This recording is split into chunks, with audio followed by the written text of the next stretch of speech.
ವಿಶಾಲ ಅರ್ಥ ಅಂದರೆ ಬೆಂಕಿ ಇಲ್ತಾನೆ ಫೋಟೋ ತೆಗಿಬೇಡಿಮ್ಮ. ಬೆಂಕಿ ಇಲ್ತಾನೆ ಅನ್ನ ಮಾಡೋದು ಆ್ಯಕ್ಚುಲಿ ಯಾರ ಕೈಲಿ ಮಾಡೋಕ್ಕಾಗೋದಿಲ್ಲ. ಅಪ್ಪಣ್ಣಾತರ ಮಾಡಿಸಿ ತೋರಿಸಿದ್ರು. ಅಪ್ಪಣ್ಣಾತರ ಯಾರಂದ್ರೆ ರಾಘವೇಂದ್ರ ಸ್ವಾಮಿಯವರ ಪರಮ ಶಿಷ್ಯರ ಪೂಜ್ಯ ರಾಘವೇಂದ್ರ ಮಂತ್ರ ಬರುತ್ತಲ್ವಾ, ಆ ಮಂತ್ರ ಬರೆದ ಮಹಾನುಭಾವರೇ ಅಪ್ಪಣ್ಣಾತರ. ಬೆಂಕಿ ಇಲ್ತಾನೆ ಅನ್ನ ಹೇಗಂದ್ರೆ ಅಪ್ಪಣ್ಣಾತರ ಕಾಲದಲ್ಲಿ ಗುರುಕುಲ ಇತ್ತು. ಗುರುಕುಲ ನಿಮ್ಗೆ ಗೊತ್ತಲ್ಲ, ಆ ಗುರುಕುಲದಲ್ಲಿ ಮಕ್ಕಳು ಪಾಠದ ನಂತರ ಈ ಊರ್ಲ ಕಡೆ ಹೋಗಿ ಭೌತಿ ಭಿಕ್ಷಾ ಅಂದರೆ ಭಿಕ್ಷಾ ತಗೊಂಡು ಬರ್ತಾ ಇದ್ರು. ಬಂದಿರತಕ್ಕಂಥ ಅಕ್ಕಿ ಮತ್ತು ಬೇಳೆನ ಒಂದು ಬಟ್ಟೆ ಗಂಟಲ್ಲಿ ಕಟ್ಟಿ ಈ ಬೃಂದಾವನ ಕಾಣ್ತಾ ಇದೆಯಾ, ಅದರ ಹಿಂದೆ ಅಪ್ಪಣ್ಣಾತರ ಕಾಲದಲ್ಲಿ ದೊಡ್ಡ ಅರಳಿ ವೃಕ್ಷ ಆಯ್ತು. ಆ ವೃಕ್ಷ ಈಗೆಲ್ಲ ಬಿದ್ದೋಗಿದೆ. ಆ ವೃಕ್ಷಕ್ಕೆ ರಂಬೆಗೆ ತೂಗಿ ಹಾಕ್ತಾರೆ ಮಕ್ಕಳು ತಂದಿರ್ತಕ್ಕಂಥ ಅಕ್ಕಿ ಮತ್ತು ಬೆಳೆನ. ಆಮೇಲೆ ಅಪ್ಪಣ್ಣಾಚಾರ್ಯ ಏನು ಮಾಡ್ತಾರೆ, ಉಗ್ರ ನರಸಿಂಹಸ್ವಾಮಿ ಇದರ ಪೂಜಾ ಅಭಿಷೇಕ ಮಾಡಿ, ಇಲ್ಲಿ ಆಂಜನೇಯ ಸ್ವಾಮಿ ಕಾಣ್ತಾ ಇದೆಯಾ, ಇದೇ ಆಂಜನೇಯ ಸ್ವಾಮಿ ಅಪ್ಪಣ್ಣಾತರ ಪೂಜೆ ಮಾಡಿ ಅಭಿಷೇಕ ಮಾಡ್ತಾ ಇದ್ದಾರೆ. ಅಭಿಷೇಕ ಮಾಡಿರ್ತಕ್ಕಂಥ ತೀರ್ಥ ಅಪ್ಪಣ್ಣಾತರಿಗೆ ಪ್ರೋಕ್ಷಣೆ ಮಾಡ್ತಾ ಬಿಸಿ ಬಿಸಿಯಾಗಿ ಅನ್ನ ಆಗ್ತಾ ಇತ್ತು. ಆ ತಾಣಕ್ಕೆ ಭಿಕ್ಷಾಲಯ ಅಂತ ರಾಘವೇಂದ್ರ ಸ್ವಾಮಿಯವರು ಇಲ್ಲಿ ಬಂದು 13 ವರ್ಷಗಳ ಕಾಲ ಇಲ್ಲೇ ಇದ್ರು ಅಪ್ಪಣ್ಣಾಚಾರ್ಯ ಜೊತೆಯಲ್ಲೇ. ಆ 13 ವರ್ಷ ಇದ್ದ ಕಾಲದಲ್ಲಿ ಈ ಬೃಂದಾವನ ಕಾಣ್ತಾ ಇದೆ ನಿಮಗೆ.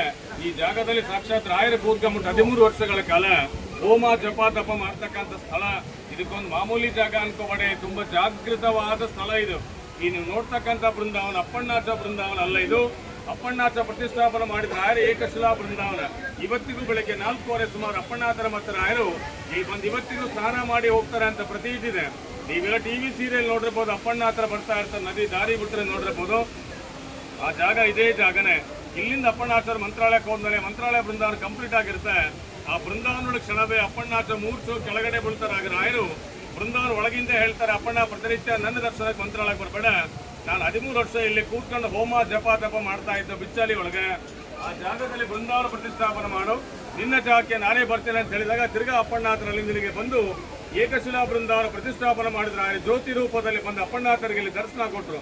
ರಾಯರಿಗೆ ಪ್ರತಿನಿತ್ಯ ಊಟ ಮಾಡೋ ಸಮಯದಲ್ಲಿ ಕಡ್ಲಿ ಬಳಿ ಚಟ್ನಿ ಮತ್ತು ಮಸ್ತಿ ಕಡೆ ಬಂದರೆ ತುಂಬಾ ಇಷ್ಟ. ಅಪ್ಪಣ್ಣಾಚಾರ್ಯ ಕೂತು ರುಬ್ಬುತ್ತಾ ಇದ್ರ ಯೂಸ್ ಒಳಕಲ್ಲು ರುಬ್ಕೊಂಡು ಮೇಲಿದೆ, ಹೋಗ್ತಾ ನೋಡ್ಕೊಂಡು ಹೋಗ್ಬೋದು. ನಿಮ್ಗೆ ಇನ್ನೊಂದು ಸ್ಪೆಷಲ್ ಅಂದ್ರೆ ಇಲ್ಲಿ ಅಪ್ಪಣ್ಣಾಚಾರ್ಯ ವಂಶಸ್ಥರು ಈಗೂ ಇದ್ದಾರೆ. ಅವ್ರ ಅಷ್ಟೋತ್ತರ ಶತಸೇವಾ ಪ್ರತಿನಿತ್ಯ ಬಂದಂತ ಭಕ್ತರಿಗೆ ಅನ್ನದಾನ ಮಾಡ್ತಾ ಪ್ರತಿನಿತ್ಯ 1,000 ಜನ ಅನ್ನದಾನ ಆಗುತ್ತೆ. ನೀವು ಕೂಡ ನೋಡ್ತಾನೆ ಇದ್ದೀರಿ. ದಯವಿಟ್ಟು ಯಾರು ಊಟ ಮಾಡಿಲ್ಲ ಊಟ ಮಾಡ್ಕೊಂಡು ಹೋಗಿ.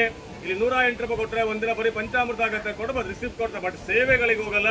ನಿಮಗೆ ಅನ್ನದಾನ ಮಾಡಬೇಕು ಅಂತ ನಿಮ್ಮ ಮನಸ್ಸಲ್ಲಿ ಇತ್ತಂದ್ರೆ 500 ಗಂಟೆ 1,008 ರೂಪಾಯಿ ಕೊಟ್ಟರೆ 1 ತಿಂಗಳ ಅನ್ನದಾನ ಆಗುತ್ತೆ. ಅದು ವಾರದಲ್ಲಿ 1 ದಿನ ಮಾತ್ರ ಆಗುತ್ತೆ, ಅಂದ್ರೆ 4 ದಿನ ಆಗುತ್ತೆ.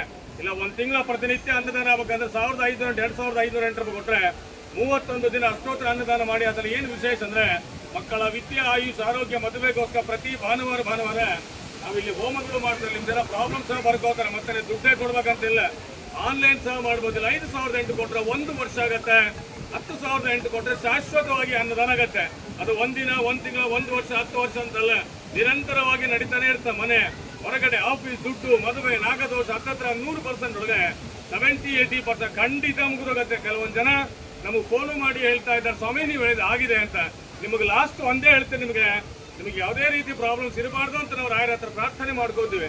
ಇದ್ರೆ ನನಗೆ ಗೊತ್ತಿಲ್ಲ, ನಾನು ಒಪ್ಕೋತಾರೆ, ರಾಯರಿಗೆ ಗೊತ್ತಿರುತ್ತೆ. ಆಮೇಲೆ ನಿಮ್ಮ ಪ್ರಾಬ್ಲಮ್ಸ್ ಬರ್ಕೋತಾರೆ. ಸುಮ್ಮನೆ ನಾನೇನು ಹೇಳಿದೆ ದುಡ್ಡು ಕೊಟ್ಟು ಹೋದ್ರಂತಲ್ಲ, ವಿತಿನ್ 15 ದಿನ ಬೇಡ 20 ದಿನಕ್ಕೆ ಅದು ರಿಸಲ್ಟ್ ನಿಮ್ಗೆ ಗೊತ್ತಾಗುತ್ತೆ. ಇಲ್ಲ ಫೋನ್ ಕೂಡ ಮಾಡಿ ಕಾಂಟ್ಯಾಕ್ಟ್ ಮಾಡ್ಬೋದು. ಪ್ರತಿನಿತ್ಯ ನಿಮ್ಮ ಹೆಸರು ಸಂಕಲ್ಪ ಆಗುತ್ತೆ. ಊಟ ಮಾಡಿದ ಭಕ್ತ ನೆನೆಸ್ತಾರೆ, ಅದೇ ರಾಯರ ಕೊನೆಯವರು ಕಾಪಾಡೋದು. ಇಲ್ಲಿ ಮಂತ್ರಾಕ್ಷತೆ ಕೊಡ್ತಾರೆ, ತಗೊಳ್ಳಿ, ದಯವಿಟ್ಟು ಅನ್ನದಾನ ಕೊಡಿ. ನಾಳಿಂದ 1000 ಜನ ಭಕ್ತರು ನಿಮ್ಮ ಹತ್ರ ಊಟ ಮಾಡ್ತಾರೆ.